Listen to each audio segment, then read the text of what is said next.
Assalamualaikum warahmatullahi wabarakatuh. Halo teman-temanku, berjumpa lagi di kanal YouTube Teman Ngerjain Soal. Saya doakan teman-teman semuanya dalam kondisi sehat walafiat, dan di dalam video ini saya akan menemani kalian untuk mengerjakan latihan soal P3K kompetensi teknis untuk formasi apoteker ahli di instansi Kejaksaan Republik Indonesia tahun 2025. Oke, tanpa berlama-lama lagi, langsung saja kita menuju soal yang pertama. Seorang tahanan dengan riwayat epilepsi menerima terapi phenytoin 100 mg 3 kali sehari. Hasil pemeriksaan kadar obat dalam darah atau KOD menunjukkan kadar di bawah rentang terapeutik. Padahal pasien mengaku patuh meminum obatnya. Pasien ini akan menjadi saksi kunci di persidangan minggu depan. Sebagai apoteker klinis, apakah analisis dan rekomendasi utama Anda kepada dokter?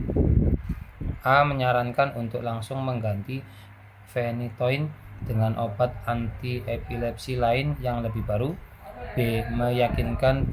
Meyakini bahwa pasien pasti tidak patuh dan merekomendasikan pengawasan minum obat secara langsung. C. Menyarankan untuk menaikkan dosis phenytoin 2 kali lipat agar cepat mencapai target terapi. D. Merekomendasikan agar dilakukan pemeriksaan fungsi hati untuk menyingkirkan adanya gangguan metabolisme. Atau E. Menganalisis potensi interaksi obat dengan obat lain, misal obat TBC yang umum di rutan, dan merekomendasikan penyesuaian dosis berdasarkan evaluasi tersebut. Nah, untuk pertanyaan nomor 1 ini, jawaban yang paling tepat adalah opsi yang E ya teman-teman. Nah, kenapa? Jadi seorang apoteker ahli harus berpikir analitis. Kadar subterapeutik tidak selalu berarti ketidakpatuhan. Phenytoin sangat rentan terhadap interaksi obat. Obat TBC seperti rifampicin adalah induser enzim hati yang kuat yang dapat mempercepat metabolisme phenytoin dan menurunkan kadarnya.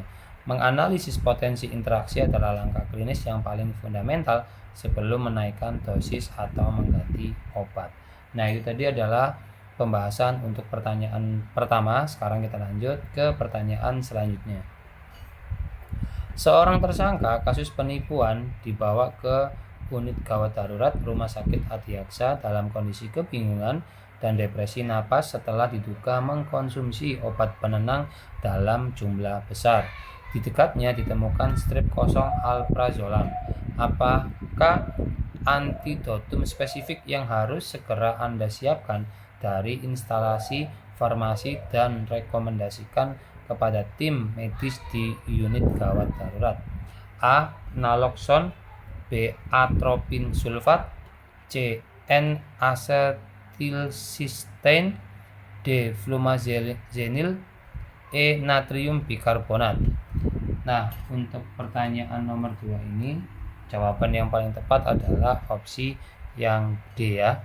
Jadi alprazolam adalah obat golongan benzodiazepin, antidotum spesifik untuk toksisitas akibat overdosis benzodiazepin adalah flumazenil yang bekerja sebagai antagonis kompetitif pada reseptor GABA strip A.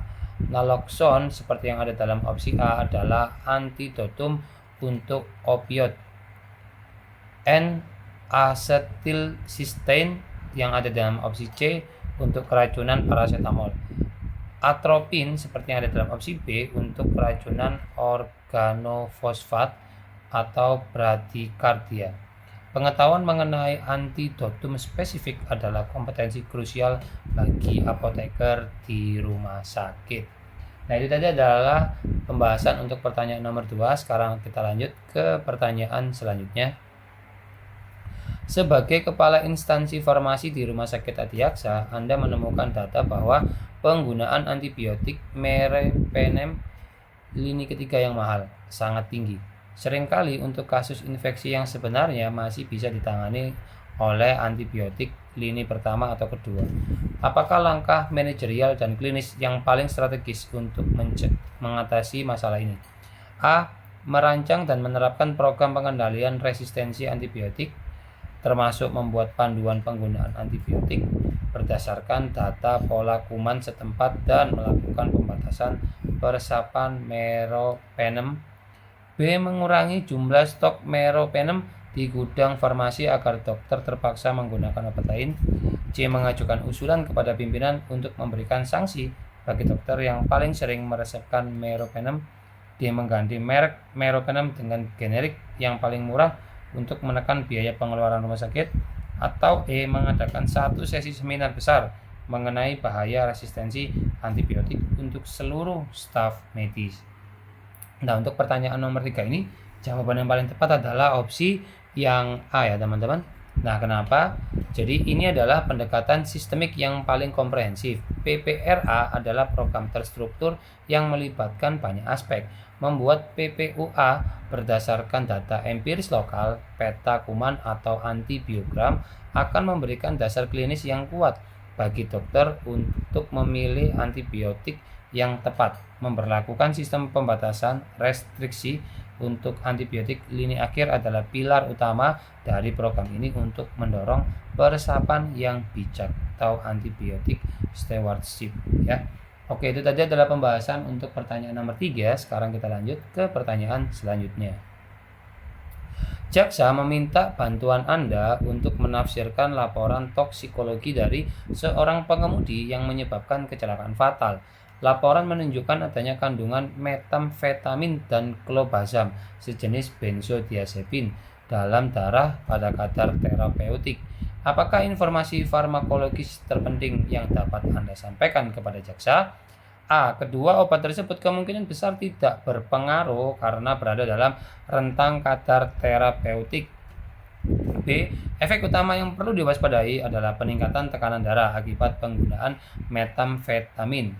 C. Kombinasi stimulan metamfetamin dan depresan clobazam dapat menyebabkan efek sinergis yang tidak terduga pada fungsi kognitif dan motorik, serta mengganggu kemampuan menilai risiko. D. Clobazam adalah obat yang legal, sehingga keberadaannya tidak memiliki relevansi hukum dalam kasus ini.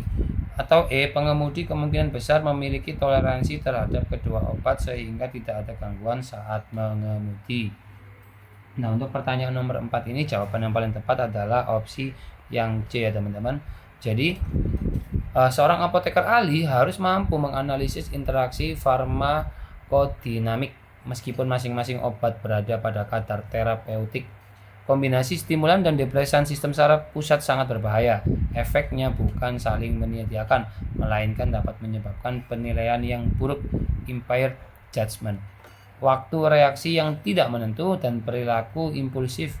Informasi ini sangat relevan untuk menjelaskan kondisi pengemudi saat kejadian. Oke, itu tadi adalah pembahasan untuk pertanyaan nomor 4. Sekarang kita lanjut ke pertanyaan berikutnya. Seorang staf kejaksaan datang ke apotek untuk konsultasi. Ia baru 2 minggu mengkonsumsi lamotriginin yang diresepkan psikiater. Ia mengeluhkan munculnya ruam kulit yang semakin menyebar, demam, dan sariawan parah. Anda mencurigai kemungkinan terjadinya reaksi hipersensitivitas berat seperti Steven Johnson syndrome. Apakah rangkaian tindakan yang paling tepat sebagai apoteker?